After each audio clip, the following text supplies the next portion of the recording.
nuestra voluntad vaya haciendo con el trato de Dios, la comunión con Dios y todo lo que Él preparó, su voluntad sea nuestra voluntad.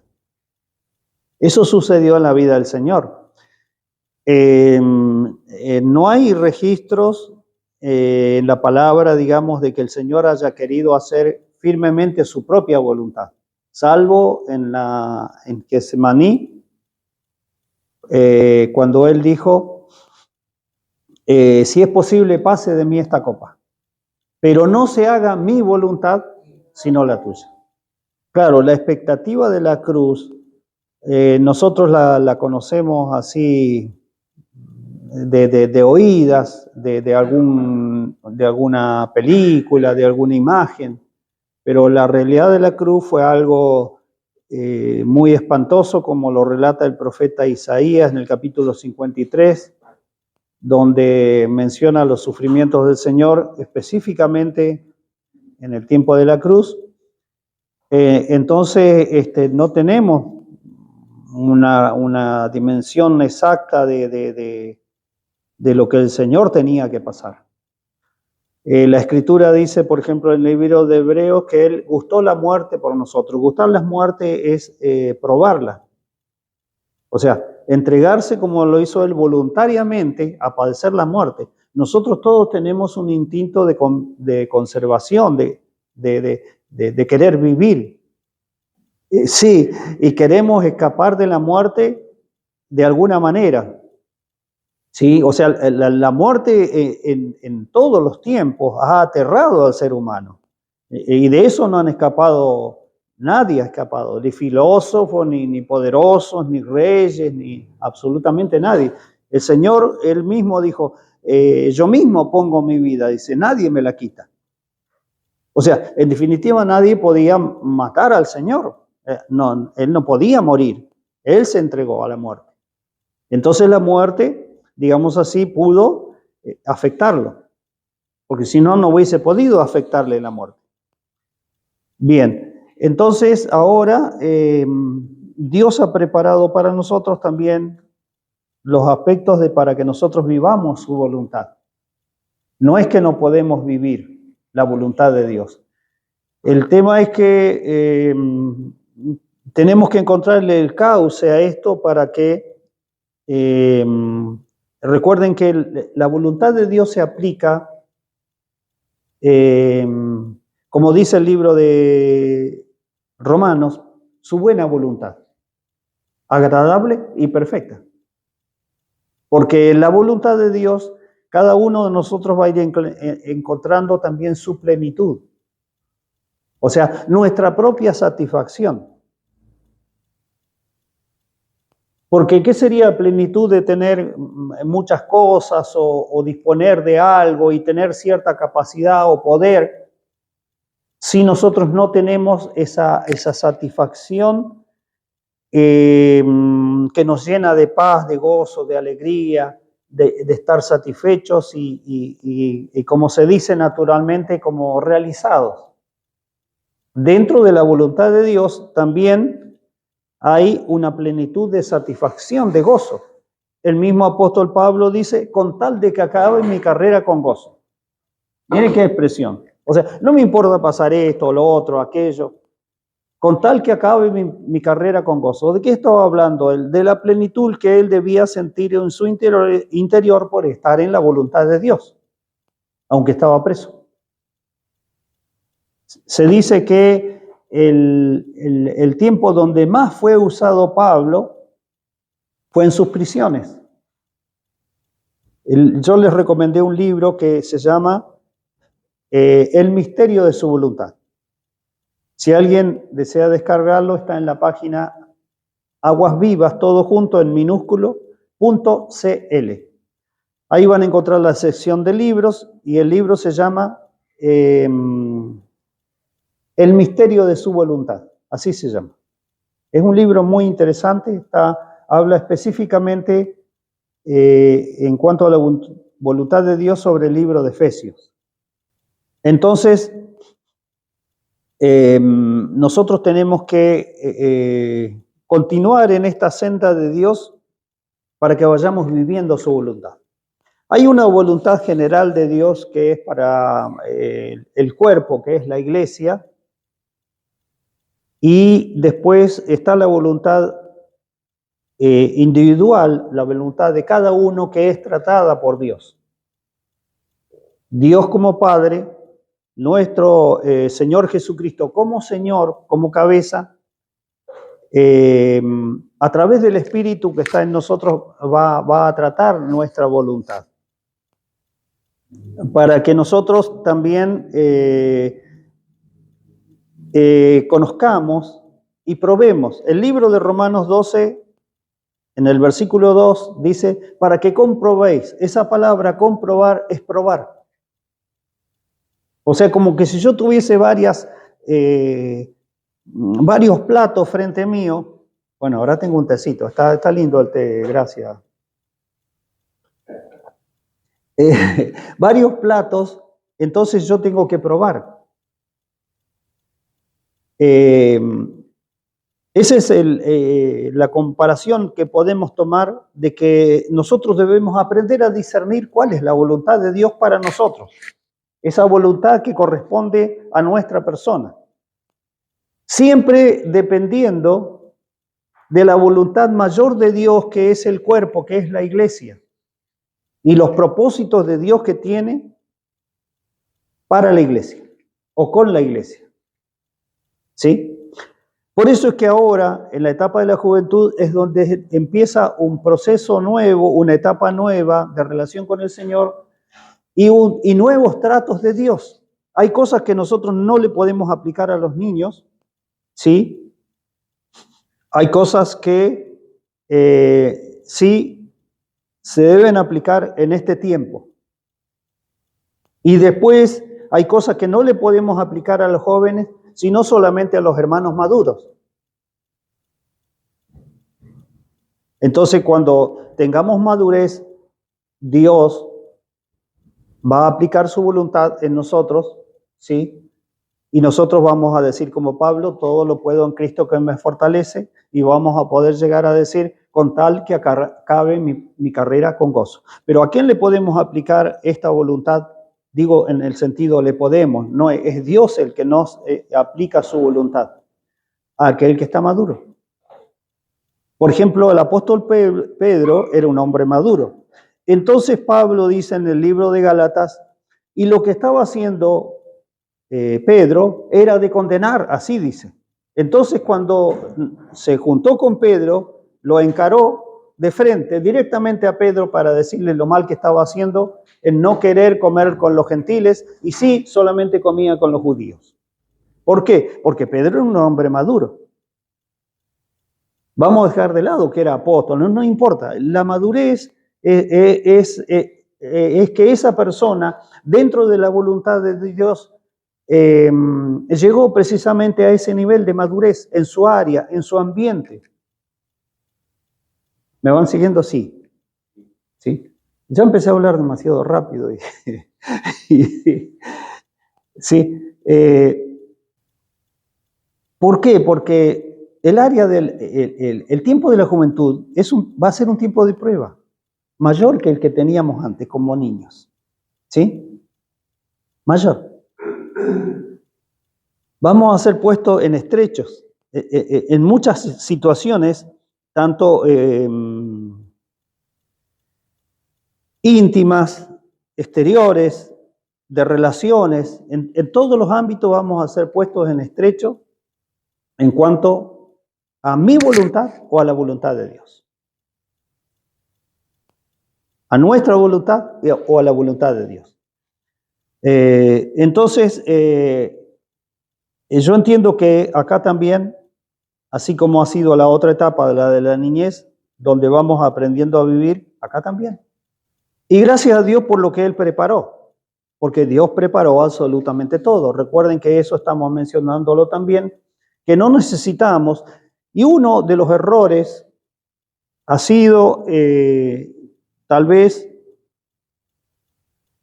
en no entender esta etapa y no tener el discernimiento apropiado para poder entender el crecimiento y el desarrollo espiritual. Yo voy a decir, capaz ahora en esta, tal vez esta reunión y la próxima, no sé cuánto nos lleve, porque uno a veces propone, bueno, esta reunión hacemos esto y ya está. No, pero por ahí eso se puede extender un poquito más. Para que vayamos de acuerdo al plan del Señor en este sentido, para que no tengamos fracasos. Ha habido fracasos personales y ha habido fracasos colectivos en la iglesia. Yo hablo de la experiencia que viví en la iglesia, que fue la Asamblea de Dios, que tenía el templo ahí en el Fuch. Esa fue mi experiencia porque yo nunca me congregué en otro lado y las veces que no me congregué, que fueron como, ¿cuántos años? 5. 5 años sería más o menos.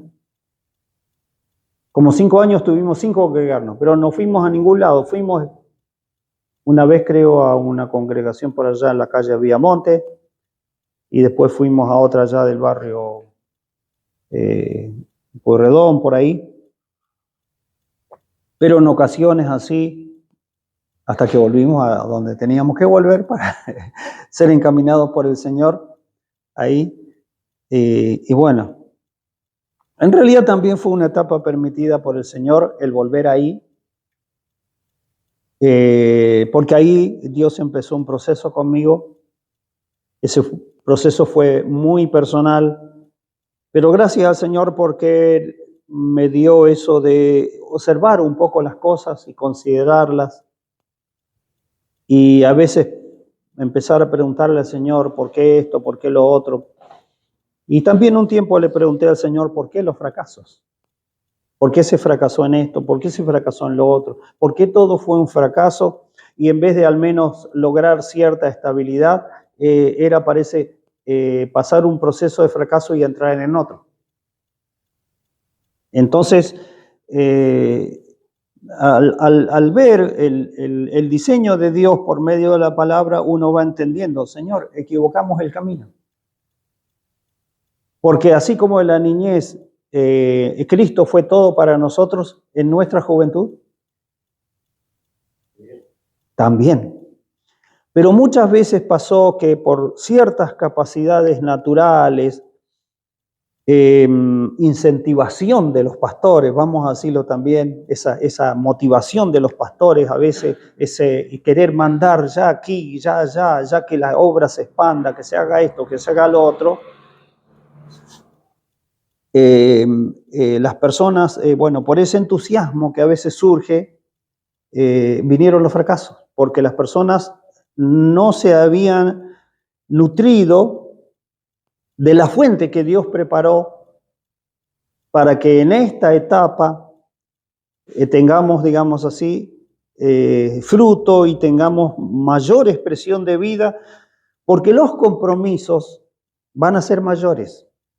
Y ahora nuestras decisiones se tienen que ir acomodando a la buena, perfecta y agradable voluntad de Dios. Porque esto también implica en la vida de la juventud la participación en la vida del cuerpo. No se puede excluir el crecimiento. Por un lado, yo sigo creciendo, pero no participo de la vida del cuerpo. No, es imposible eso. Nos guste o no nos guste mucho el cuerpo que está.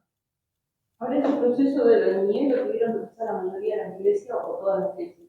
Porque nosotros pasamos lo mismo, nosotros venimos a aprender acá. Pero en la etapa que nosotros vivimos dentro del Evangelio, éramos como niños. Si bien trabajaba, ¿cierto? Sí. Es real eso, hermano. En liberación y Dios se ha manifestado bien, gloria al Señor. Pero éramos niños. Sí. Recién pude yo comprender la palabra cuando llegué acá. Para entender esos aspectos tenemos que leer 1 Corintios. 1 Corintios era una iglesia que vivía la niñez y Pablo encima le dice, ustedes son niños carnales, es decir, nepios sárquicos, es el original. O sea, pequeños y encima con influencias de la carne. Las influencias de la carne pueden ser aparentemente o humanamente buenas y normales, pero al venir de ese origen, por la visión del Espíritu, son consideradas netamente carnales, porque van a degenerar se van a corromper o van a desviar. Si tenemos que ir para allá, esa influencia que en un principio parece que no significa nada y aparte parece que es buena, nos va a llevar para allá. Sí o sí, o para acá.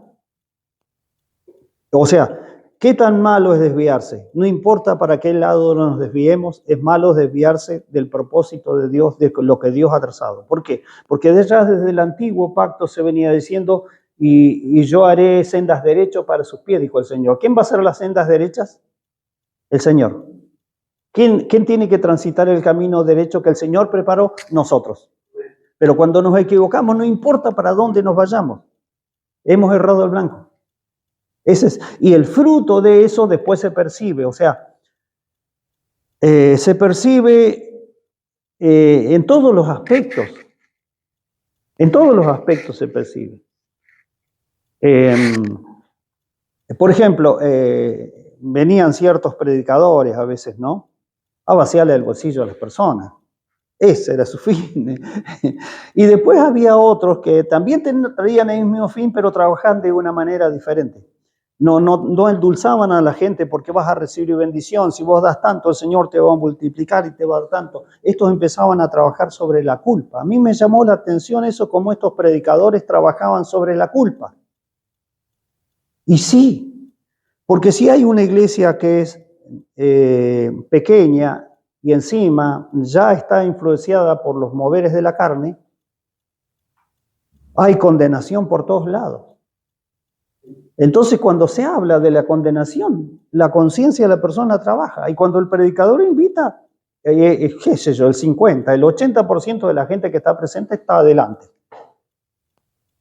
Y uno mira, ¿cuántos nuevos hay? ¿Cuántos recién convertidos? ¿O cuántos hay que no conocían al Señor y están en el altar para ser ministrados? Ninguno. Eran todos creyentes y todos de hace años. Muchas veces yo estuve entre esos también. ¿Qué es eso? La culpa que se genera porque uno aparentemente está bien, pero no está bien. El martes me pasó algo tremendo, tremendo y lindo, porque después que hablamos acá, después sí. de la serie, y hice esa pregunta, la seguí haciendo en mi casa. Y hablamos con papá. Y ahí el Señor me... Pero bueno, lo vamos a hablar más. Bueno, sí. Tal vez vamos a ir, nos vamos para aquí, nos vamos para allá, hasta que por ahí se va a ir dando una respuesta más directa en algunas preguntas. El Señor nos va a poner en estrecho. ¿Quién nos va a poner en el estrecho en esta etapa de juventud? El Señor. O sea, en la vida del Señor, Él tuvo que volver a Nazaret y estuvo sujeto a José y a María. ¿Sí? Es en los aspectos naturales. Pero ¿quién era el que estaba encauzando, digamos, esa vida y para seguir llenándole de sabiduría y de gracia y dándole crecimiento y preparando cada aspecto humano bajo la voluntad de Dios? El Padre. El Padre mismo. O sea que el que nos pone en estrecho no es el esposo, la esposa, no son los hermanos, no es el gobierno, no es el clima, nada. No, es el Padre que nos está poniendo en estrecho para que nosotros podamos comprobar cuál es su voluntad. Todos, absolutamente todos los hermanos que he leído, aparte de lo que dice la Escritura, ¿no? Todos apuntan a un tema primario para conocer la voluntad de Dios. Pero para esto tenemos que estar libres de condenación, ¿sí? De culpa y, digamos así, estar viviendo que la sangre de Cristo nos limpia de todo pecado para que nuestra conciencia esté perfectamente iluminada por el Espíritu, para que Dios pueda comunicarse con nuestra parte consciente. Si no, ¿cómo lo va a hacer el Señor? Mientras no haya una intervención clara del Espíritu en las áreas pensantes, para limpiar, para iluminar, va a ser muy difícil que la persona pueda discernir cuál es la voluntad de Dios. Su voluntad o lo que le parece bien o esto va a estar muy mezclada con lo que se entiende por la voluntad de Dios y en definitiva va a terminar haciendo su voluntad y no la voluntad del Espíritu. Oh, Señor, que nos ayude en esta etapa. Entonces el Señor nos va a restringir hasta con cosas que parecen injustas. Ahora, ¿cómo vamos entendiendo esto? Cuando el mismo Señor dice, si alguien te obliga a llevar carga por 1 milla, llévasela 2. Yo entiendo que esta fue una experiencia del Señor bajo el mandato de los amos de ese entonces, que en realidad eran los romanos. La ley romana establecía que todo súbdito del imperio estaba obligado a llevar la carga que se le imponía por 1 milla. Era ley. Entonces, los judíos eran muy rebeldes en este sentido porque ellos no querían obedecer la ley de Roma, pero tenían que hacerlo, o si no recibían un castigo. Entonces, apenas se cumplía la milla, dejaban la carga.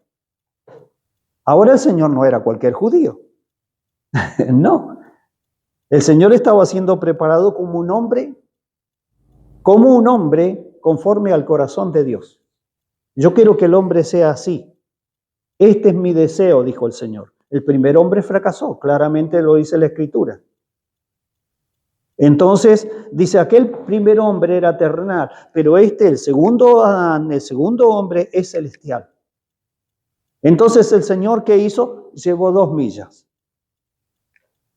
Eso algún impacto habrá producido, tanto en los conocidos del Señor, aquellos que lo observaban, y también en las autoridades romanas, si habrán sido soldados o no sé qué, le habían impuesto. ¿Sí? Él fue más allá. Bueno, entonces, en esas cosas, ¿quién era el que estaba diciéndole al Señor? Bueno, no, todo el mundo lleva la carga 1 milla.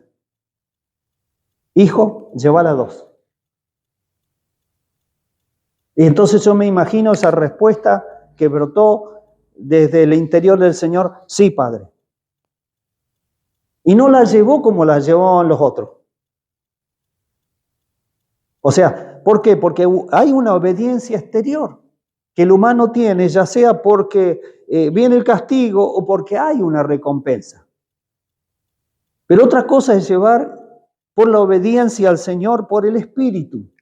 Entonces, el que lleva la carga, el peso, digamos, de esta obediencia, ¿quién es? ¿Somos nosotros? Sí. Pero en realidad, ¿quién es? Es el Señor mismo. Porque la Escritura nos dice en el libro de Efesios, fortaleceos en el Señor y en el poder de su fuerza. O sea que si no tomásemos de lo que el Señor tiene, nosotros no podríamos entonces estar en su voluntad. Vamos a llevar la carga 1 milla y la vamos a llevar rezongando interiormente. Sí, esto todo, hermanos, se aprende en la escuela de Cristo. Sí. Por eso tengamos en cuenta este detalle. ¿A qué iglesia el apóstol Pablo le dice que si es que habéis aprendido de Cristo? No le dice de mí. Porque Pablo ciertamente podía enseñar algo porque él era un siervo del Señor ya en una etapa madura y era un apóstol del Señor y tenía mucho conocimiento y revelación de Dios. Y llegó a decir, imítenme a mí, así como yo imito a Cristo. Pero esa imitación podría ser en ciertos aspectos. Pero cuando el hermano estaba en sus tareas, en sus relaciones, estaba en sus negocios, o si era un hermano esclavo, o cualquier otro tipo de hermano, o si era un hermano militar, porque había hermanos militares también. Oficiales del ejército romano se convertían al Señor. ¿Y ahora qué hago? ¿Dónde está alguno de los apóstoles para preguntarle? No, estaba el Espíritu para guiarlo, como está el Espíritu en nosotros. Entonces ahí, esa persona tenía que pedir del Señor, si él entendía que era la voluntad de Dios, la sabiduría, las fuerzas, el gozo, la paz. ¿Se me está faltando algo más? La fe y muchas otras cosas que hoy yo noto que a mí todavía hay ciertas cosas que me escasean en cosas pequeñas. Sí, hermano. Sí, porque lo que sí yo noto claramente es que hoy el Señor me pone más en estrecho que antes. En cuanto a cuál es su voluntad. ¿Cuál es mi voluntad? Yo la sé claramente. O no les he aplicado mi voluntad. Y sí, porque, y encima me complicaba la vida porque, vio, la madre, a favor de quién se pone la madre. Entonces a Pablo yo le mandaba un castigo de un mes sin PlayStation. ¿Sabe lo que era eso para Pablo en esa edad que están con la Play y los jueguitos? Ese sí que era un castigo. Un mes. No, pero venía Ana. No, pero ¿cómo? Dice, no, pero... Y así ya, antes de la semana ya Pablo estaba con la Play de vuelta. Qué cosa. Pero bueno. Pero ahora, no solamente el Señor se interviene en nuestras acciones, sino en nuestras decisiones interiores, en nuestros deseos interiores. Vio que la espada penetra, Hebreos 4, hasta partir, dice primero, y el alma y el espíritu. Porque son los dos componentes que tienen que estar separados. ¿Para qué? Para que lo del alma no se parezca que es lo del espíritu. Es para eso, para que el espíritu pueda fluir genuino y uno entienda, es el espíritu. Entonces, cuando el espíritu nos habla muy suave, pero siempre una voz interior, no exterior. No es algo que viene de afuera, es siempre una voz interior que nos avisa. A veces uno está tan atareado, va tan rápido que no le presta mucha atención a esa voz. Pero es la voz del espíritu que interviene aún en situaciones de manejo de cosas naturales. ¿Sí? No hagas así. Y uno va y lo hace. Y después tiene las consecuencias. Yo les conté una vez que me hicieron una multa porque la voz interior me decía, no estaciones acá. Y yo estacioné. Pero si todo el mundo estaciona acá. Yo también otras veces había estacionado ahí en la Ochava. Ese día estacioné en la Ochava, ahí cuando salía mediodía, ahí estaba la multa. ¿Y por qué a otras personas no les pasan esas cosas y a nosotros sí nos pasan? A mí me pasó en la frutería. Pasé a comprar las cosas a mi hija y venía a mi pensamiento, ¿cierto? En mi corazón, tomate. No compré tomate. Llegué a la casa de mi vieja y me dice, ¿vos sabés que me pedí decirte tomate? Me contaron. Y son decir, es realidad, o sea, hay algo en nuestro interior que como que avisa y no me lo pasa. Vamos a un texto ya que estamos. Porque, o sea, cuando el Señor dijo, yo no los dejaré solos, se refiere a todas las etapas de nuestra vida y a todas las situaciones que nosotros vivimos. Aún las que a veces a Dios no le agradan. Dios no nos deja. Guarda silencio tal vez, sí, pero no nos deja, no nos abandona. Es más, seguramente nos advierte antes, pero necesitamos, o sea, lo mismo que recibimos en la niñez, pero ahora en un mayor volumen. ¿Sí? Antes, ¿con qué nos alimentábamos? Con la leche de la palabra. Así dice el apóstol Pedro. Y Pablo también menciona. En Corintios dice, yo les di a beber leche y no vianda. Porque no eran capaces.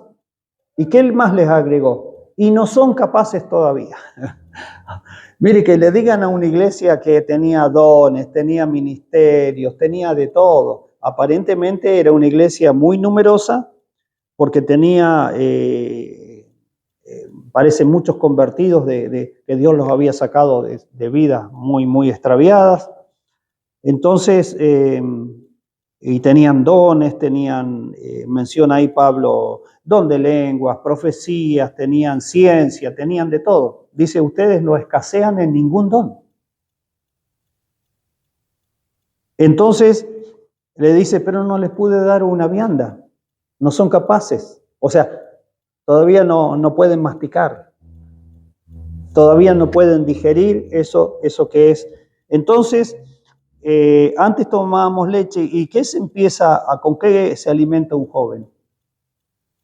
Un joven no sé cuántas veces más que un niño come, y más que un adulto, mucho más come, porque tiene un mayor desarrollo físico, entonces tiene mayor apetito. Debería ser así en nuestra juventud, que tenemos que comer de Cristo mucho más que lo que comíamos antes, una vianda más sólida de Cristo.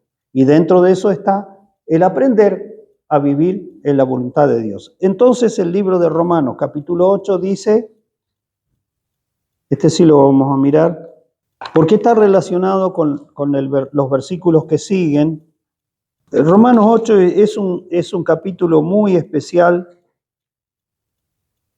porque es la preparación interior para vivir después Romanos capítulo 12 y todo lo que allí se nos dice, ¿sí? Incluida la vida de iglesia. La vida de iglesia tiene aspectos espirituales, pero también bajo la guía, el poder, la gracia de los aspectos espirituales, tiene que manifestar también una vida aún acá en lo natural. ¿Sí? Por ejemplo, en la antigüedad los hermanos en un principio tenían que reunirse todos y comer juntos. Eso tenía una causa, porque mayormente el judío que se convertía al Señor era hasta expulsado de la familia, expulsado de su trabajo.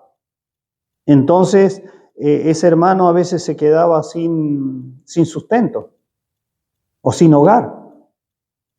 Aún hoy muchos judíos tradicionales, cuando un creyente joven se convierte al Señor, le llegan a decir, pues ya no sos más mi hijo. Entonces, por eso es que tenían una vida en común, y dice la Escritura que hubo un momento que surgió un problema. Se quejaron los hermanos que eran judíos, pero de origen griego, porque sus viudas no eran bien atendidas. Entonces, los apóstoles dijeron, bueno, busquen varones que se dediquen a esta tarea. Nosotros vamos a dedicarnos al ministerio de la palabra, que incluía oración y palabra. Y ustedes ocúpense de estas cosas. Veo que por esas cosas naturales pueden surgir diferencias. Bueno, ahí está, en esas situaciones nuevas donde debemos seguir la guía del Espíritu, para que aún en las situaciones que son solamente aparentemente naturales, no, siga prevaleciendo la vida del Espíritu, aún en los ambientes naturales. Bueno, entonces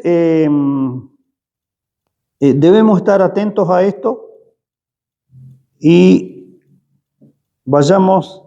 Si yo me quedo corto en alguna reflexión, ustedes avísenme, por favor. A Romanos 8, antes que se me olvide el texto y no lo diga más. Verso 14. Y es muy interesante el contexto que tiene esto, porque viene a hablar de hacer morir las obras de la carne, y después continúa hablando del espíritu de adopción, que es el espíritu filial. Entonces dice, porque todos los que son guiados por el Espíritu de Dios, estos son hijos de Dios. Ahora, el original acá, cuando dice hijos de Dios, no se refiere a hijos pequeños, sino se refiere a hijos maduros.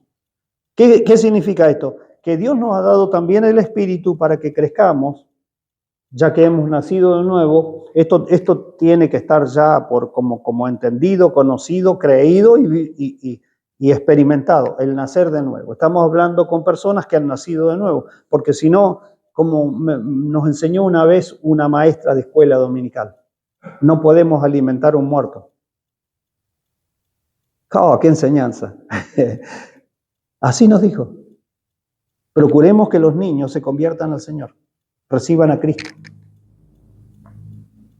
porque ellos lo van a hacer con sinceridad y por lo tanto Dios les va a hacer partícipes del Espíritu y han nacido nuevo. Había una jovencita que estaba ahí que era del movimiento y cuando nos preguntaron, ¿y a qué edad te convertiste? Ella dijo, no sé, yo creo que capaz a los 5, dice, no sé. Porque yo siempre seguía al Señor. O sea, ella no tenía exacto en qué momentos había nacido de nuevo, pero que había nacido de nuevo. Así nos comentó. Entonces, los niños, al tener fe y ellos abren su corazón sinceramente al Señor, ellos nacen de nuevo. Entonces, un niño, aunque sea pequeño todavía, en la edad natural, pero que ha nacido de nuevo, puede ser alimentado con la leche espiritual. Mire qué interesante. Pero no se puede alimentar un muerto.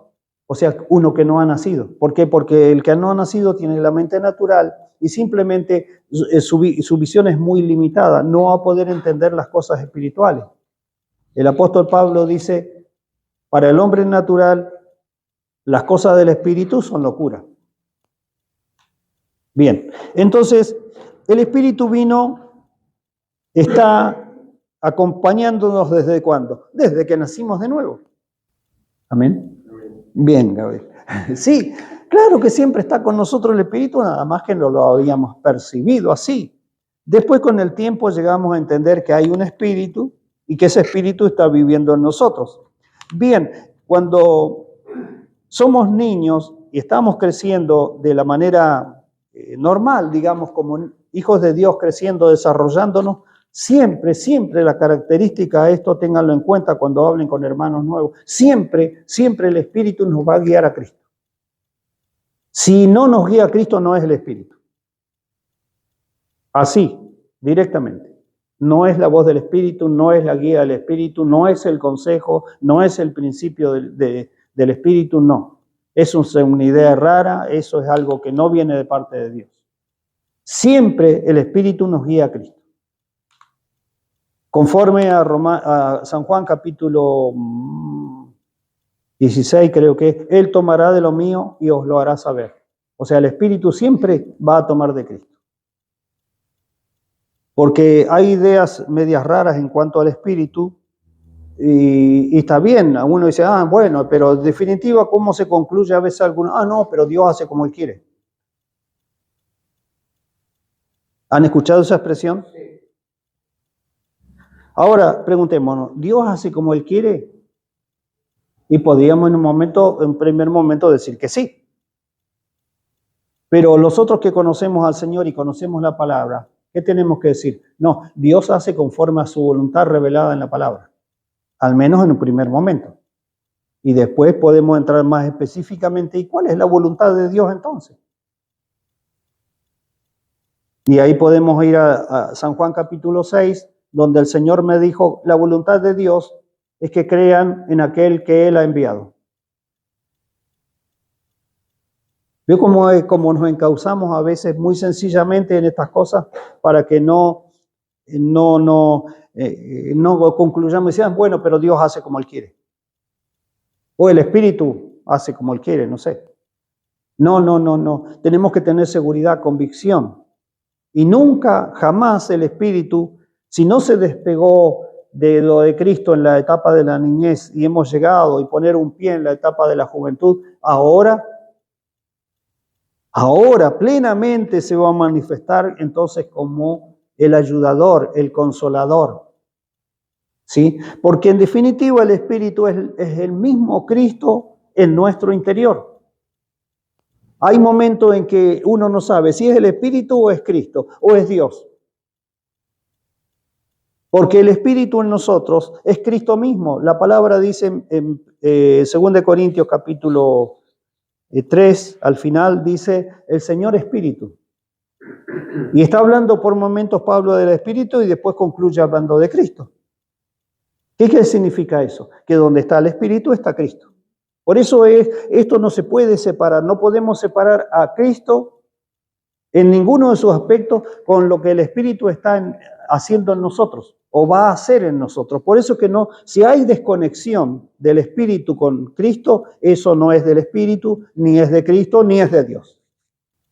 Tenemos que lograr tener esta convicción y esta firmeza. ¿Por qué? Porque según Romanos capítulo 12, la voluntad de Dios se puede conocer. Es más, nosotros los hijos de Dios tenemos que conocer su voluntad. No podemos alegar ignorancia de la voluntad de Dios. ¿Podemos ir delante del Señor y decirle que ignoramos su voluntad? Sí, pero no delante de las personas.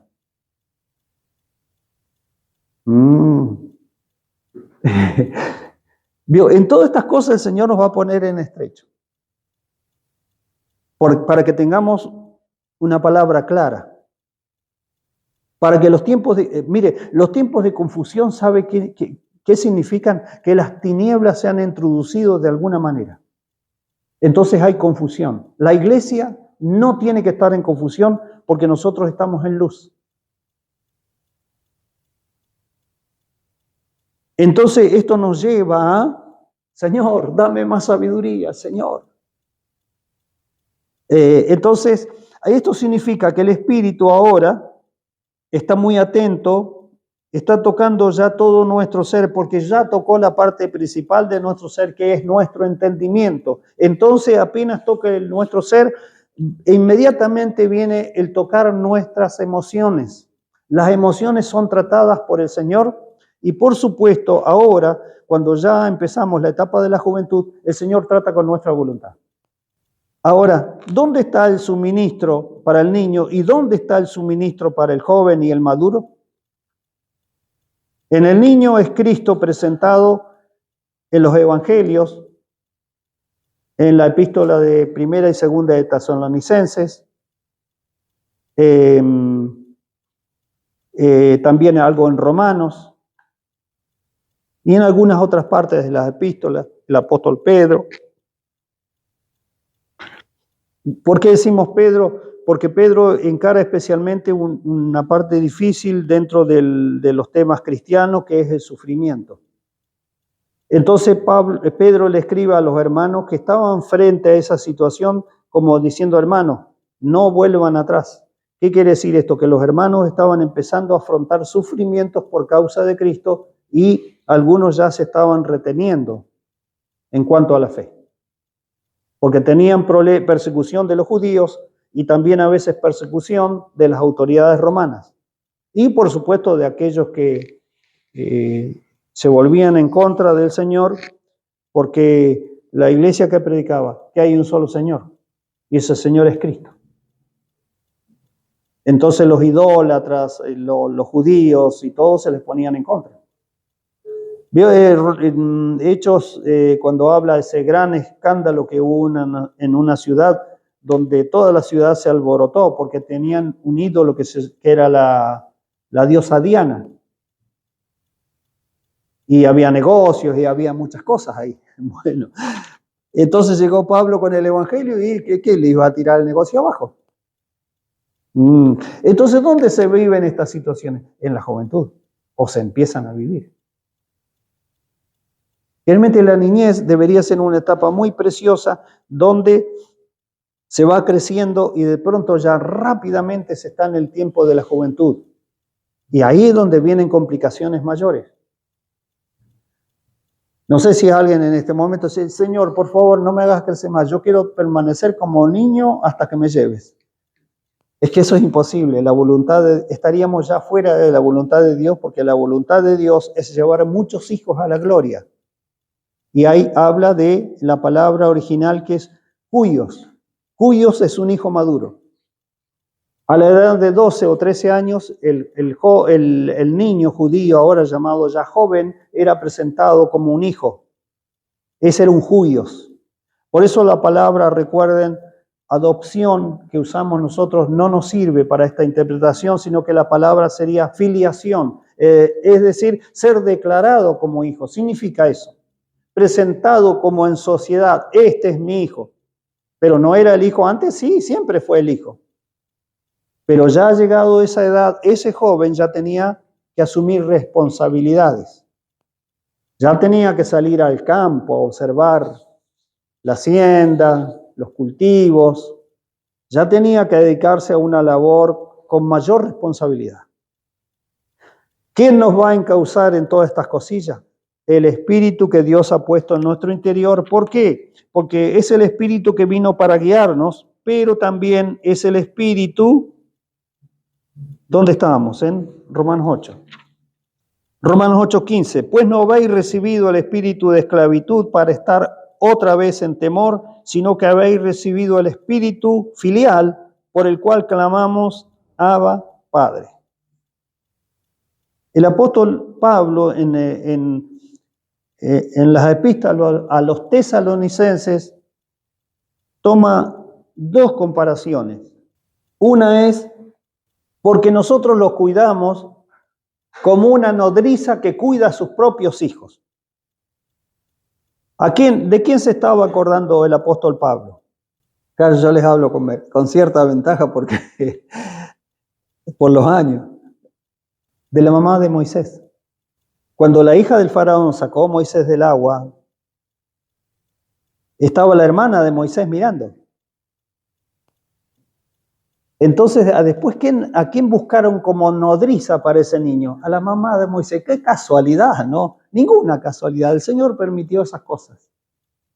Mire qué cosa, ¿no? Que la misma madre viene a ser la nodriza. ¿Por qué Moisés sabía que él pertenecía al pueblo hebreo? Que era el pueblo del pacto. ¿Quién le aconsejó? ¿Quién le enseñó? La mamá. Y sí.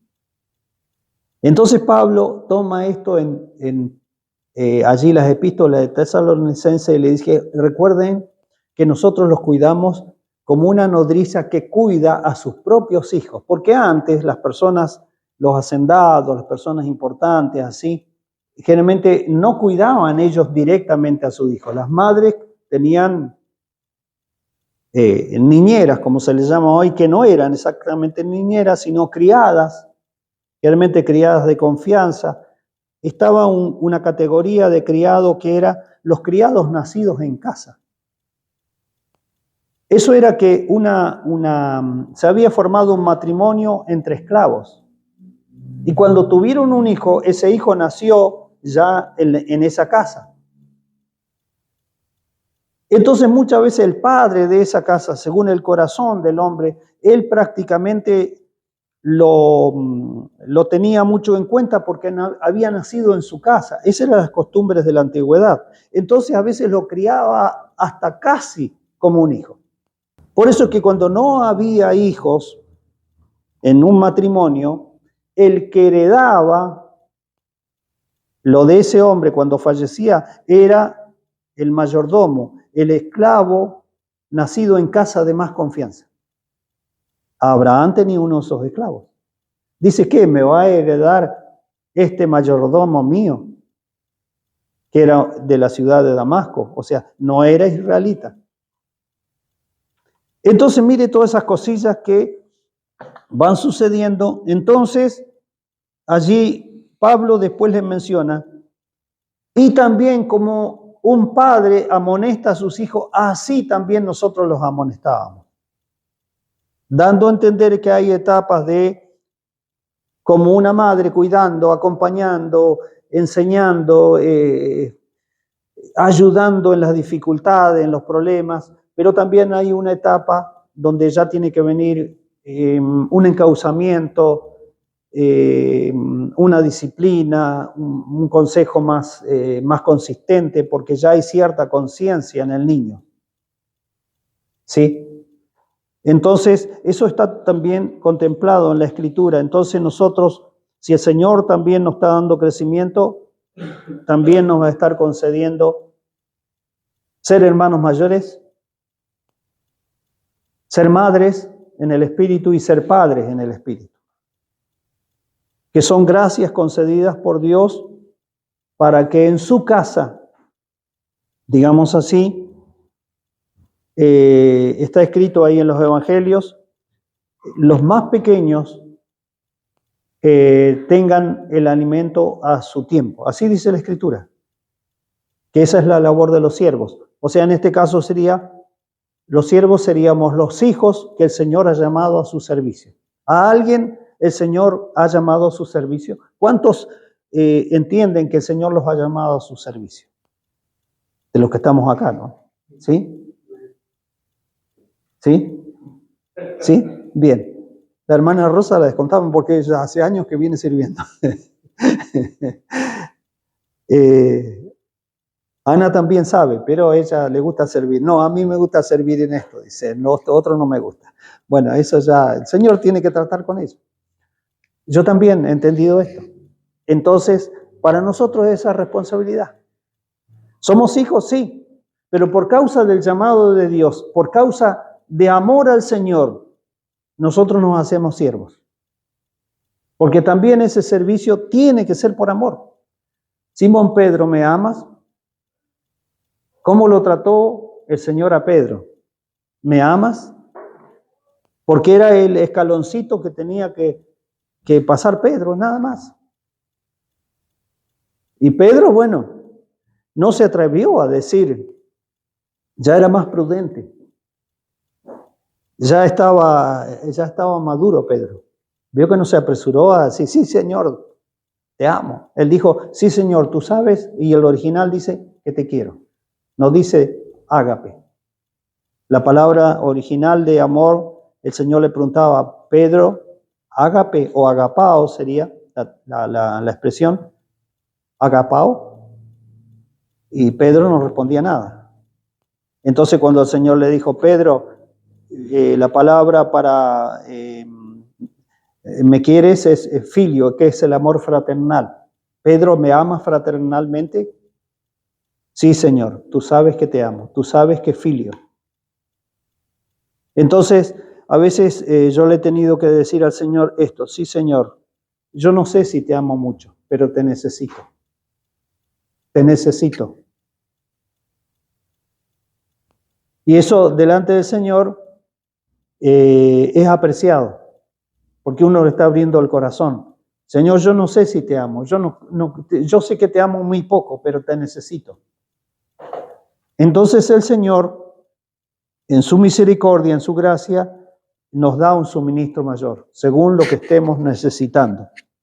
Bien, pero acá se habla entonces del espíritu filial, que es el que nos está acompañando continuamente, para siempre, el espíritu que es la misma expresión de Cristo y también la del Padre desde nuestro interior, pero no sé por qué en la etapa de nuestra niñez aprendimos más a relacionarnos con Jesucristo como en esa etapa que tal vez con el Padre. Yo entiendo que tal vez fue una escasez de poder mencionar más claramente la paternidad de Dios para cada uno de nosotros. Y lamentablemente hemos encontrado esa escasez hoy en muchos hermanos que han estado muchos años en la iglesia y no han vivido esa paternidad del Señor en esa etapa de crecimiento, de desarrollo espiritual, en que debemos haber también tenido esa relación ya establecida con el Señor, esa seguridad de que Dios es nuestro Padre. ¿Por qué es importante esto? Porque en esa etapa, en la etapa de la niñez, en esa etapa Dios nos provee su paternidad y los afectos de Padre. Todos, no importa nuestra edad natural, necesitamos los afectos de Dios como Padre. Y eso es muy precioso recibirlo porque sabe que eso nos suple, nos llena y nos hace olvidar los tiempos pasados. Si nosotros miramos el libro de Génesis, vamos a encontrar un joven que en la etapa más difícil de su vida, no dice la Escritura que recibió los afectos de Padre, eso lo interpretamos ahora por lo que la presencia de Dios, por lo que la presencia de Dios significa en nosotros, pero lo único que dice ahí la Escritura es que Dios estaba con. Entonces él, cuando se vuelve a encontrar con los hermanos, ya habían pasado unos cuantos años, ya era el Señor de Egipto. Entonces, cuando le nace un hijo, él dice, le pone por nombre, no recuerdo si es Manasés o Efraín, él dice, porque Dios me ha hecho olvidar todas las aflicciones que había pasado. Estuvo como esclavo en una casa, estuvo como preso en una cárcel, pero Dios me hizo olvidar. ¿Qué le hizo olvidar a José esas situaciones? La palabra dice que solamente Dios estaba con él. ¿En qué aspecto habrá estado Dios con él? No tenía familia, no tenía padre, no tenía hermanos. O sea, ¿quién suplió a José sanándolo de esas heridas que tenía y supliéndole su necesidad como persona de afectos? Dios estaba con él, dice la palabra. Vamos a pensar, ¿habrá sido el Señor? Claro que fue el Señor. Y eso es muy precioso. Entonces el Espíritu que está acompañándonos y que nos acompañó desde nuestro mismo nacimiento, pasando por la etapa de la niñez, nos va a continuar acompañando en esta etapa de la juventud, en todas las situaciones que vamos a vivir, ¿sí? Lo que sí nosotros tenemos que procurar, y vamos a hacer la introducción para el próximo viernes, y que es recibir un suministro mayor del Señor. No está bien ahí. Ya leímos el pasaje de la filiación. Entonces este espíritu que está acompañándonos es el que ha sido puesto por Dios para que también nos acompañe en nuestro crecimiento, o sea, hasta que lleguemos a la plena filiación, que es llegar a ser hijos maduros. Entonces el Espíritu nos va a dar, nos va a suministrar, recuerden, entonces todo lo que Cristo tiene preparado. El error más grande es pensar que en esta etapa ya nos tenemos que manejar, no digo totalmente independiente, pero como que ya sabemos muchas cosas, como que ya la tenemos clara en esto, en lo otro, como que ya conocemos la palabra y bueno, y tantas cosas así, ¿vio? O algunos pueden argumentar, sí, pero mirá, yo estoy tantos años en la iglesia, ya conozco todo. Nunca debemos pensar de esa manera, ser humildes delante del Señor, aunque por ahí delante de las personas podamos mantener una compostura de que algo sabemos, pero delante del Señor tenemos que ser humildes y decirle, Señor, si tú no me das algo, yo no sé nada. Entonces el Señor nos va a suministrar todo lo necesario ahora, en este tiempo.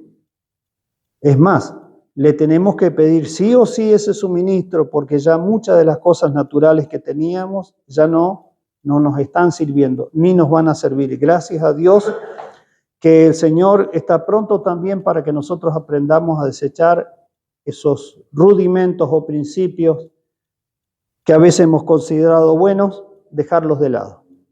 Incluso la herencia cristiana que se ha vuelto religiosa, debemos estar dispuestos a dejarla para ser guiados por el Espíritu, para que muchas personas sean alcanzadas para el Señor y mayormente muchos de los hijos de Dios que no han crecido puedan empezar a recibir de Cristo y se desate el crecimiento interior que están necesitando.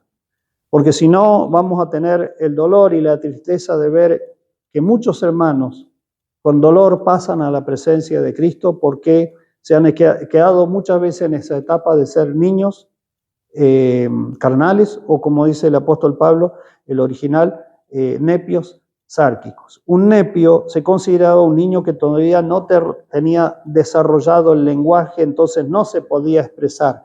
¿Cómo se expresa un niño que no tiene desarrollado el lenguaje? Cuando está enojado, por medio de los berrinches. Y cuando cree algo, lo tiene que hacer señalando. A veces hay niños que se acostumbran y les cuesta hablar. Total, si ya hace un gesto y se lo traen. Pero cuando ya tiene conciencia de lo que se está diciendo y de lo que tiene que pedir, ya lo dice mucho más claramente. Entonces ahí se establece una relación, va aprendiendo el idioma. Entonces todo, si nosotros aún siendo de idioma español hubiésemos nacido en China, hablaríamos el chino, pero perfectamente. Lo hubiésemos aprendido.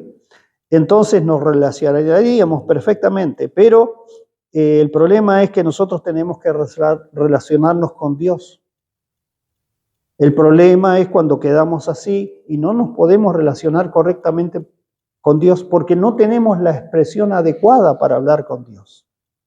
Esto es importante.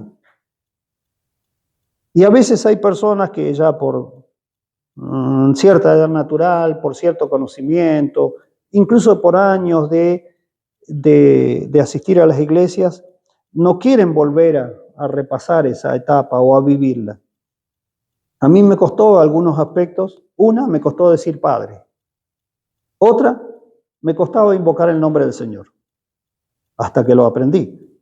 Uno no lo aprende a veces, parece por las buenas o las mismas situaciones nos llevan a clamar, a buscar al Señor y a invocar su nombre.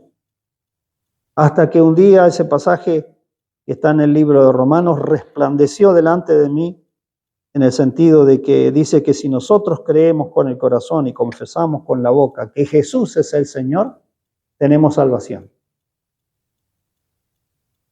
Entonces, toda esa palabra nos va alimentando, nos va, digamos así, dando un mayor entendimiento al Señor y nuestra relación con el Señor empieza a ser más fluida.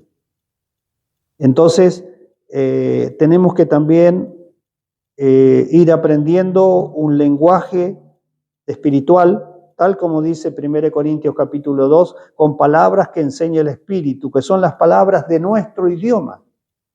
El Espíritu no nos va a enseñar y no deberíamos tal vez preocuparnos tanto si esa palabra viene en un idioma extranjero. Debe ser para el que habla ese idioma. Por ejemplo, Pablo dice, y si no hay intérprete, calle en la congregación o hable para sí, con Dios. O sea, es algo que se debe usar delante de Dios si no hay intérprete.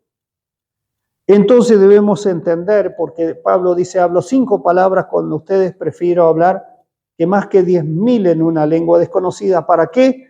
Para que vuestro entendimiento tenga fruto. O sea, las 5 palabras dejan un fruto. Porque son palabras de vida, son palabras que vienen de Dios, pero vienen en nuestro idioma para que nuestro entendimiento nosotros la empecemos a captar.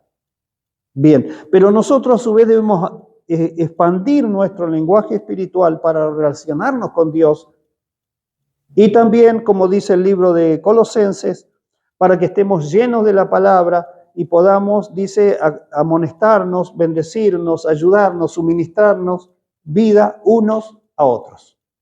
¿Sí? Bien, entonces hay un aspecto que puede llamar la atención. En la niñez, el Señor es el que nos hace descansar cuando estamos trabajados y cansados, ¿correcto? Sí. Mateo 11 al final del capítulo. Pero tengamos en cuenta que antes de esa expresión, vengan a mí, en el versículo 25 dice que el Padre le revela a los pequeños.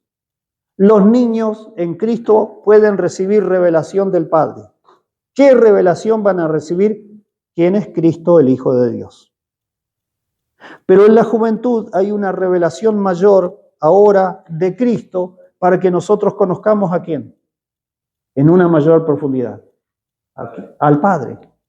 Por eso el Señor a sus discípulos les dijo, yo soy el camino y nadie va al Padre si no es por mí. Ahora en la resurrección los discípulos empezaron a tener una mayor revelación del Padre, ¿sí?, que antes no tenían.